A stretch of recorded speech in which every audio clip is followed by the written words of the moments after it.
Shalom. Welcome to the Hebrew Heritage Channel. Today we'll be in Genesis chapter 3, and we'll learn about the temptation, the fall of man, and the curse that was placed upon him. Go ahead and grab your Bibles to follow along. Let's get started.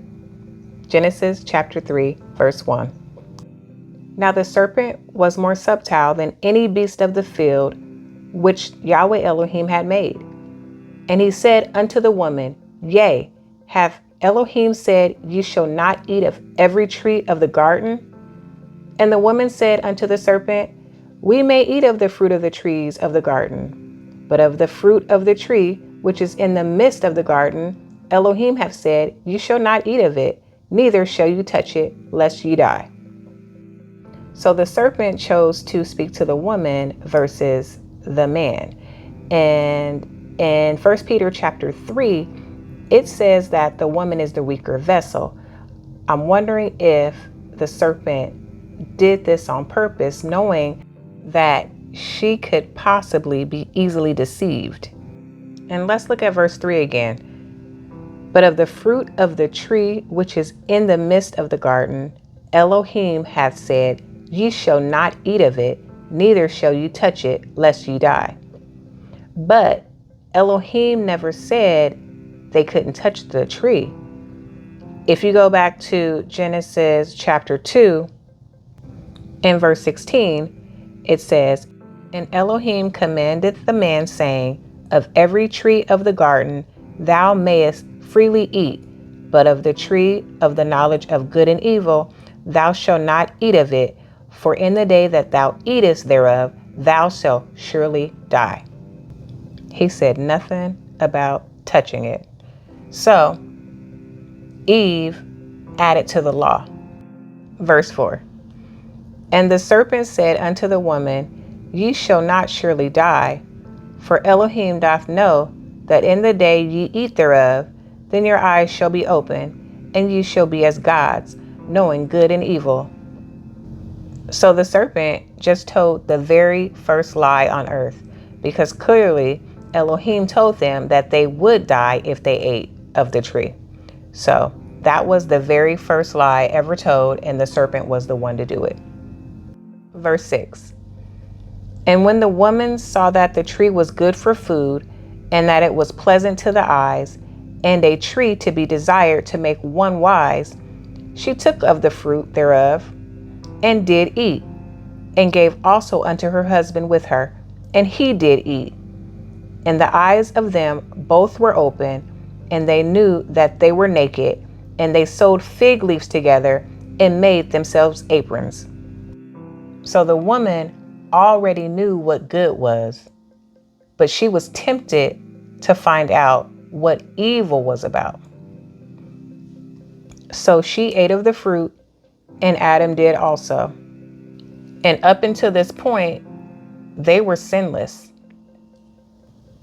And now that they ate of the fruit, they recognized that they were naked and they hid themselves. Verse 8. And they heard the voice of Yahweh Elohim walking in the garden in the cool of the day.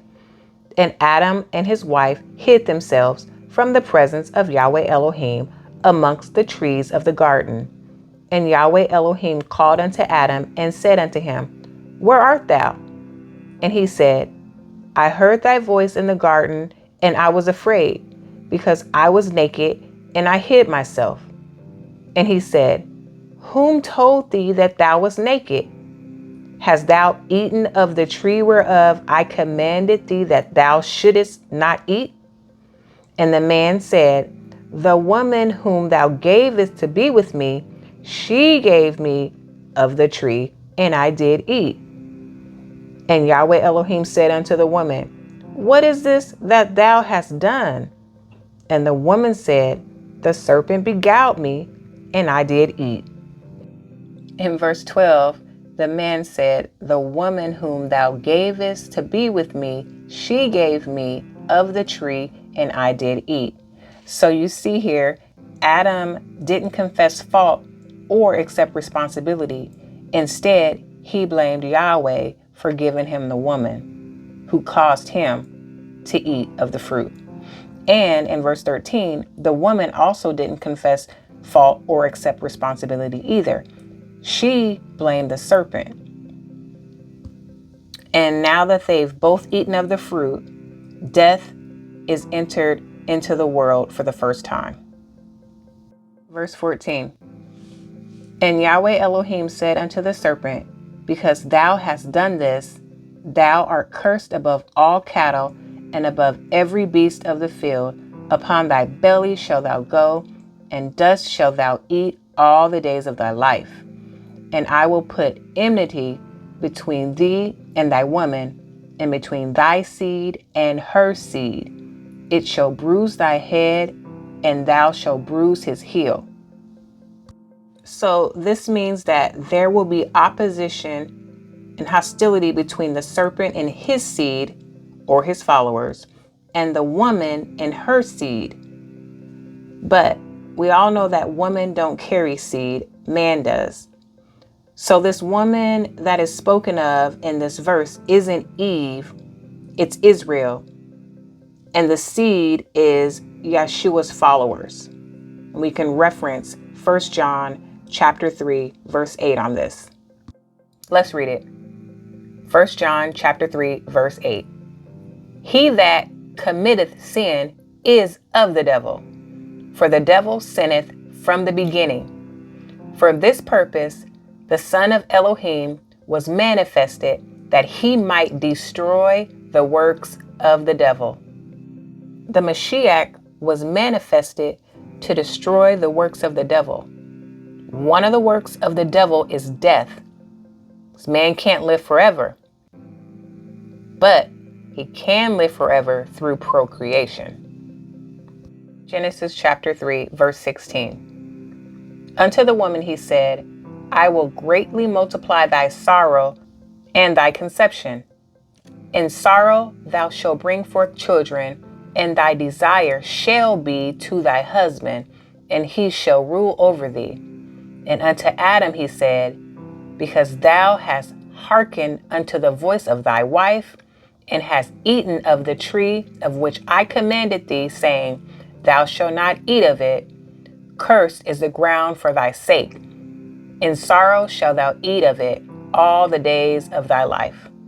He said, I will greatly multiply thy sorrow and thy conception. In sorrow thou shalt bring forth children. Well, childbirth is the closest thing to death. It's really painful.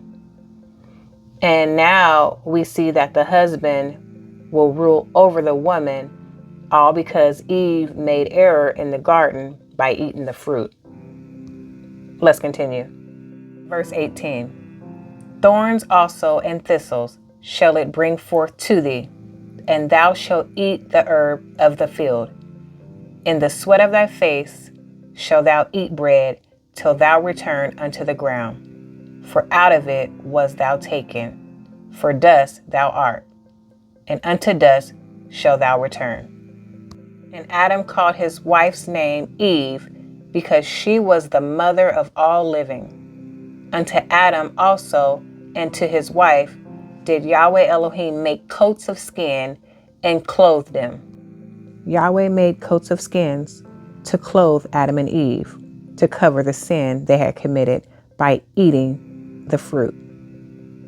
In order for Yahweh to make the coats of skin, an animal had to die. Now death has taken place on earth because of this. Everything changed after they ate the fruit. It affected all life on earth.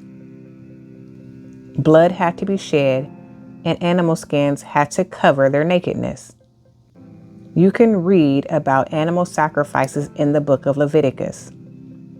Animals were killed to atone for sin. We no longer do animal sacrifices today, but we do celebrate Yom Kippur. Yom Kippur is the Day of Covering, also known as the Day of Atonement. This is considered a holy day, and we are to keep the Day of Atonement as commanded by Yahweh each and every year. And during this time, you sacrifice by not eating or drinking for 24 hours to atone for the sins that you had the previous year. So as a Hebrew Israelite, this is something that you should be doing year after year, and it is considered the holiest day of the year. And Yahweh Elohim said, "Behold, the man is become as one of us, to know good and evil. And now, lest he put forth his hand and take also of the tree of life, and eat, and live forever." Therefore, Yahweh Elohim sent him forth from the Garden of Eden to till the ground from whence he was taken. So he drove out the man, and he placed at the east of the Garden of Eden cherubims and a flaming sword, which turned every way to keep the way of the tree of life. So they could never go back into the Garden of Eden because he wasn't going to allow sin to live forever.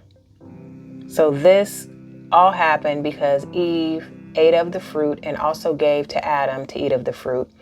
And now this is the reason man cannot live forever, as we were originally created to do so, being made in the image of Elohim. Why did Yahweh test Adam and Eve in the garden when he is all-knowing? Yahweh already knew that Adam and Eve would fail the test of not eating the fruit. But Yahweh had a provision set aside to help mankind because Satan was in the world. And Yahweh already knew that man would fail, so the Messiah was the saving grace for us. The same for Abraham, sacrificing his son. Yahweh knew what Abraham would do, but the story was to show us who didn't know what being faithful was all about. Well, that's it for today's lesson. Join me next time to learn a bit more about the history Elohim left for us to enjoy. If you've learned anything from today's lesson, please share what you've learned in the comments and hit the like button to let YouTube know you enjoyed the video. Also, make sure to subscribe to the channel and turn on your notifications so you don't miss out on learning something new. Okay, family, until next time, be blessed.